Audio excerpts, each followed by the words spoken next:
আরব বিশ্বের দেশগুলো এখন ট্রাম্পকে এই বলে চাপ দিচ্ছে যে ইরানের পারমাণবিক কেন্দ্রগুলো যেন সম্পূর্ণরূপে ধ্বংস করে দেওয়া হয়।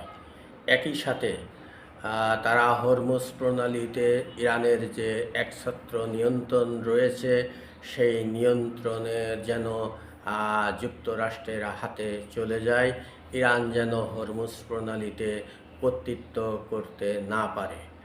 আরব বিশ্ব এটাও বোঝাচ্ছে যে ইরান হচ্ছে শিয়া অধ্যুষিত মুসলিম, তারা প্রকৃত মুসলিম নয়। যে কারণের জন্য আরব বিশ্ব অর্থাৎ যে সমস্ত আরব কান্ট্রিগুলো আমেরিকার পদলেহন বা দালালি করে, সেই দেশগুলো এটা চাচ্ছে যে যুদ্ধ যেন এখনই থেমে না যায় এবং যুদ্ধ যেন প্রলম্বিত হয়, বিলম্বিত হয়, যতক্ষণ পর্যন্ত না তাদের লক্ষ্য বাস্তবায়ন হয়।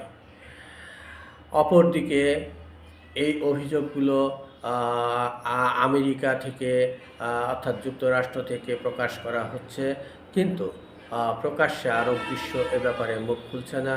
কিন্তু যুক্তরাষ্ট্র এটাও চাচ্ছে যে আরব বিশ্ব যেন এই যুদ্ধে আমেরিকার পাশে এসে দাঁড়ায়, তারা যুদ্ধে যেন সামিল হয়, ইরানকে ধ্বংস করতে যেন আমেরিকা ইসরায়েলের পাশে এসে আরব দেশগুলো যুদ্ধে অংশ নেয়।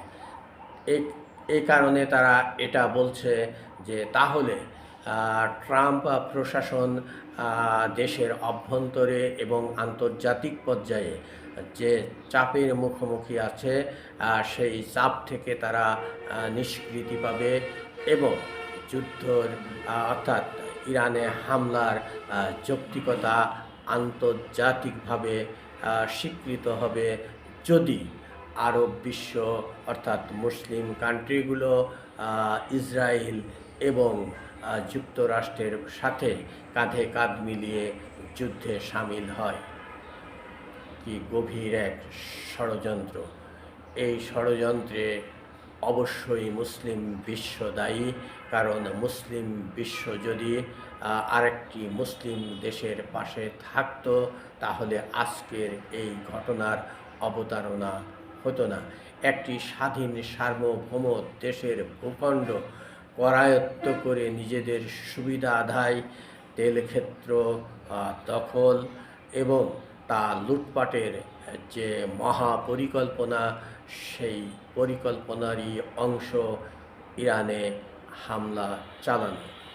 আর সেই ক্ষেত্রে পিছন থেকে বাতাস দিচ্ছে আরব বিশ্ব তথাকথিত মুসলিম কান্ট্রিগুলো।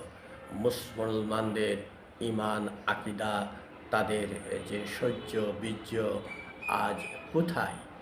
তারা বিধর্মীদের পাশে দাঁড়িয়েছে আরেকটি মুসলিম কান্ট্রিকে নিধন করার জন্য, যা অত্যন্ত দুঃখজনক এবং মর্মান্তিকও বটে।